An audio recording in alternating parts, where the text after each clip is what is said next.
Hi everyone, Chelsea here. Before we dive into this week's thrilling folklore episode, we wanted to share a quick ad for one of our indie podcast friends. The episode will be starting right after. We hope you enjoy.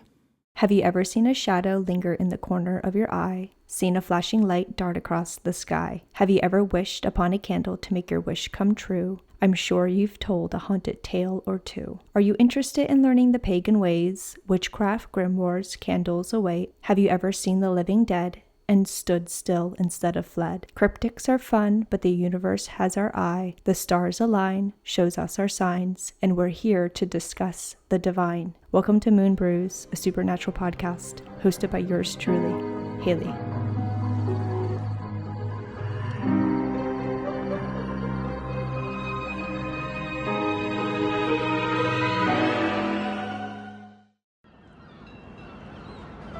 From folklore and fairies to monsters and mysteries, it came from the Maritimes. She's taking a stab at podcasting. My co-host, Chelsea.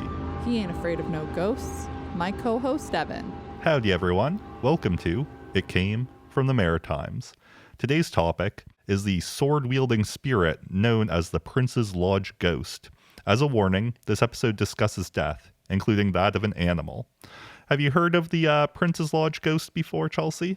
I never have, so I'm very excited.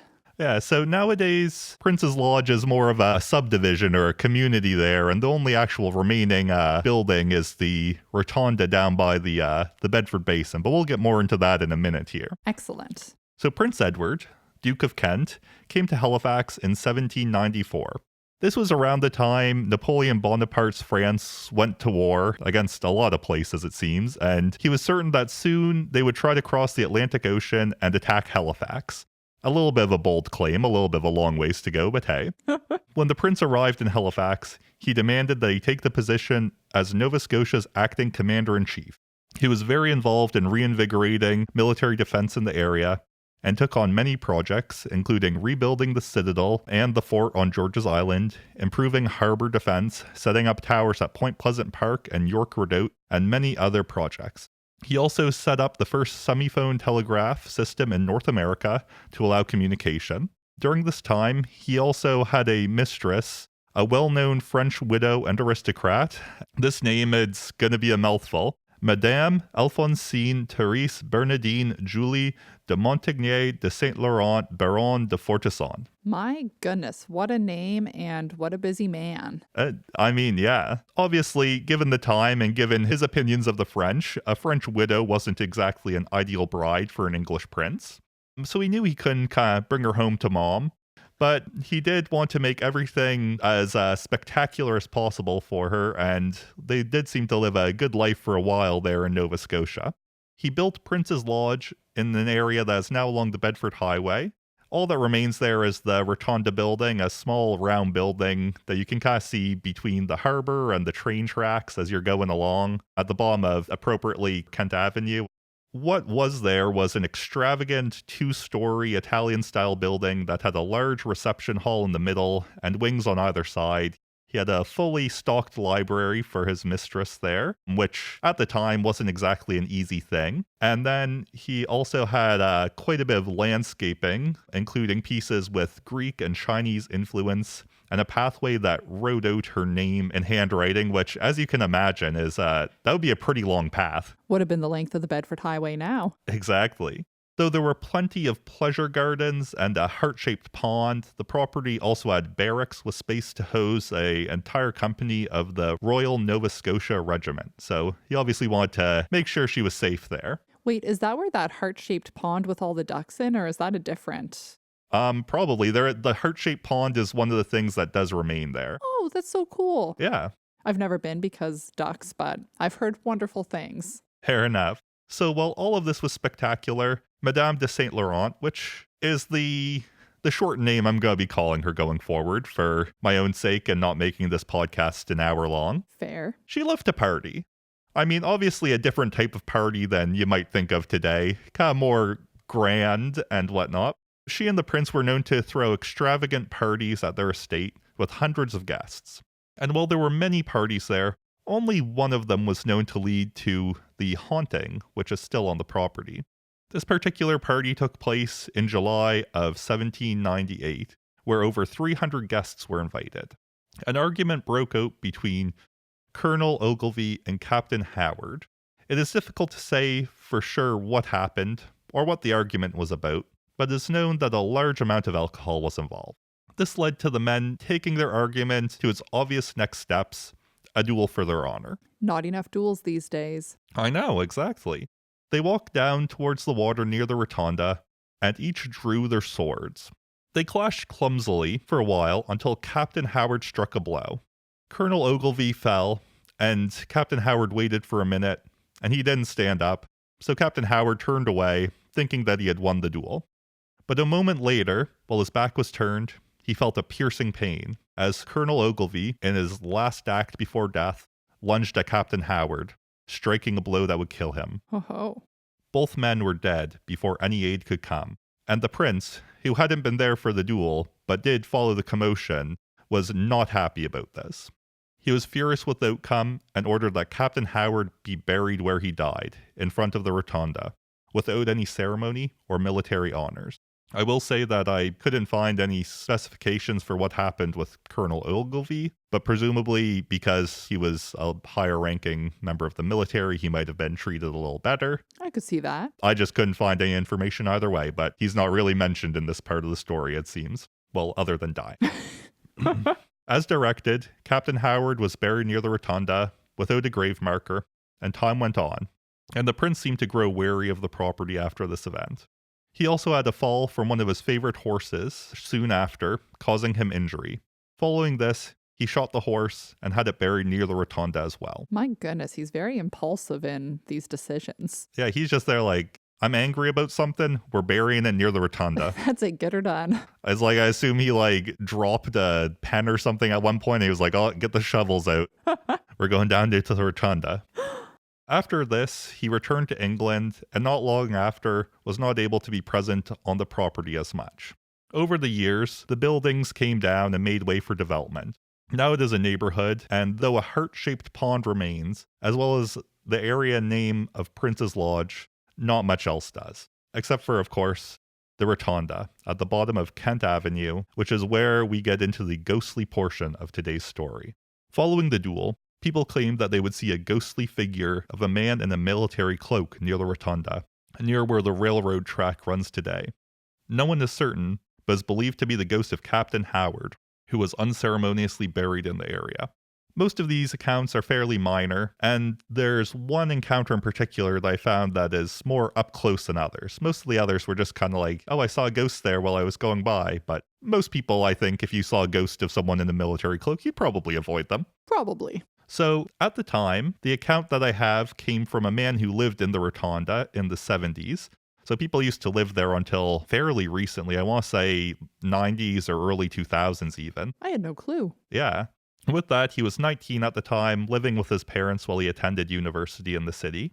He woke up at 2 a.m. to find what started as a glowing shape and formed into the ghost in a military uniform at the foot of his bed. He claimed that the ghost glowed brighter and brighter until it was bright like the sun. He described the ghost as having long hair, a mustache, and wearing a dark cloak. What was most startling was a sword at his waist, which he had a hand on. The ghost looked angry, as if it would hurt him, and the man in the bed was frozen, but then for some reason started to approach the apparition. He got within inches of the ghost and stayed there for a moment, and then the ghost disappeared in a flash. He later told the story to someone who was a former resident of the Rotunda house, and they found some past stories matching the same description. It seems he wasn't the first to encounter the ghost. There is one other ghost seen in the area, and that is that of a horse. It is believed to be the one that threw the prince and was buried near the Rotunda house. It can be seen galloping in the area near the harbor. I honestly hope that horse is having the best time in the afterlife because he did not deserve his end. No, I know. I hope he's got some ghost apples that he's just munching on and just kind of running around. Right? I love this story for many reasons. One, I always love a good ghost story, and this one was spooky. But for me, it's so cool realizing that these areas that today I just consider like busy stretches of road, when you're stuck in traffic for 45 minutes on the Bedford Highway, you're not thinking of what once sat there. And it's so cool to revisit that. And I felt similarly when we learned about the Halifax Zoo, like on Joseph Howe. Just so neat learning the history of these places. And that's the thing is kind of, if you look at the neighborhood there, you'll see that all the roads are named like Prince Street and things like that. So it's like they obviously have some recognition, but it's funny to think it's like, oh, this was once a prince's estate and now it's like a subdivision along the Bedford Highway. It's not quite at its former glory, but I'm sure the people who live there have a great time. I hope so. So with that, I feel like this was a little bit of a shorter story, so I'm going to run into another story that takes place along the Bedford Highway there.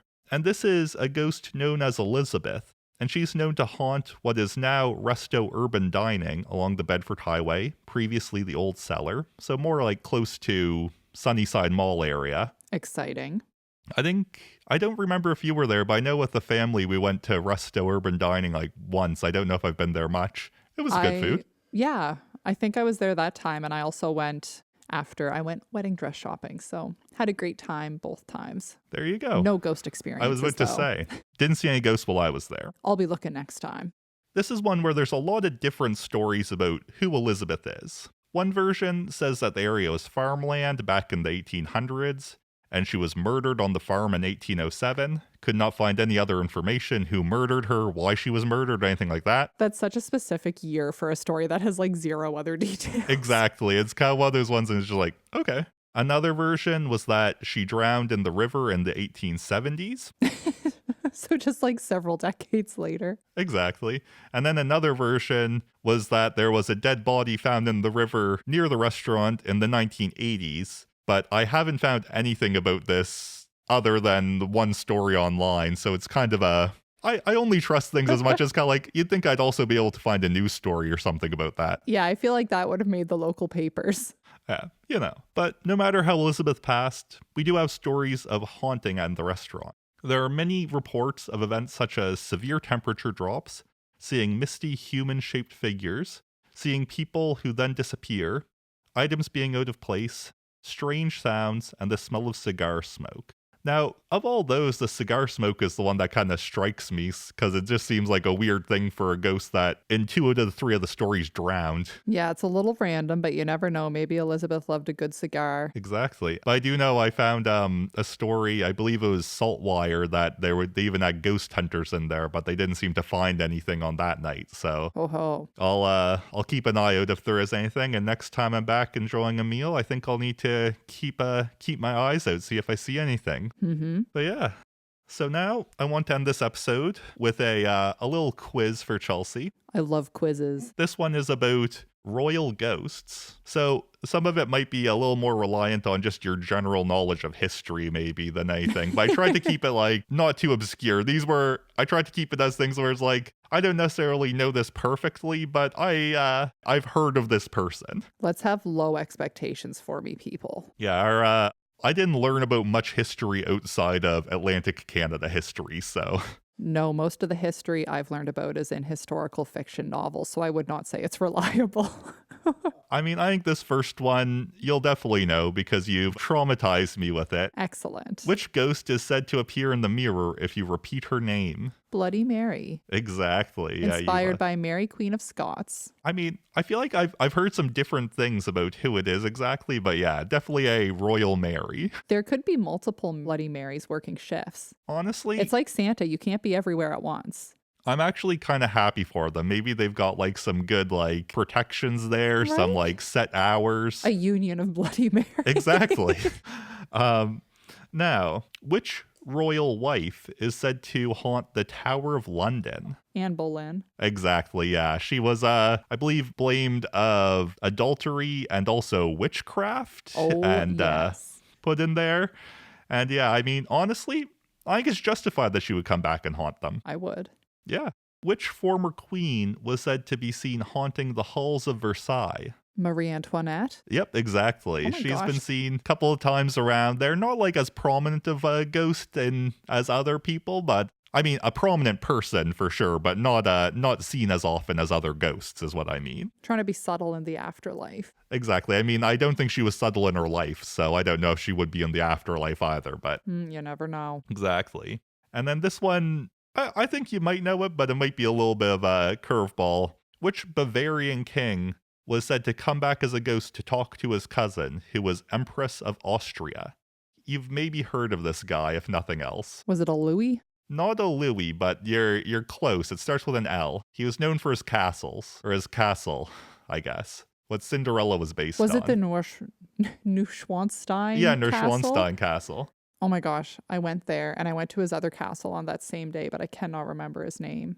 All right, well, I think you know, it's King Ludwig II. Yes. He was known for maybe not being in the perfect mental health, and apparently his cousin wasn't necessarily either, but she claimed that after he passed away that she would come visit him as a ghost and they would just kind of chat about things. The man lived in some gorgeous castles. Yeah, he had taste. I mean, I don't know if he was properly using the taxes of his his peoples, but it's quite the castle. Right? He had style. Exactly.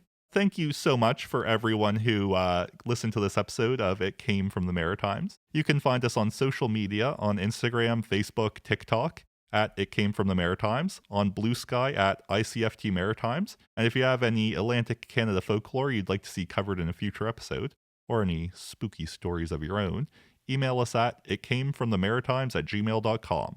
We also have a Patreon to check out if you want some bonus content. If you enjoy our podcast, please leave us a 5-star review. It helps people find us. And now we have a folklore tip to end the episode. Chelsea, do you want to share that for us? Yes, so we thought this one was relevant since the story took place alongside the Bedford Basin there. A gull in the harbor is a sign of rain to come. Ooh. Thanks for listening. Bye.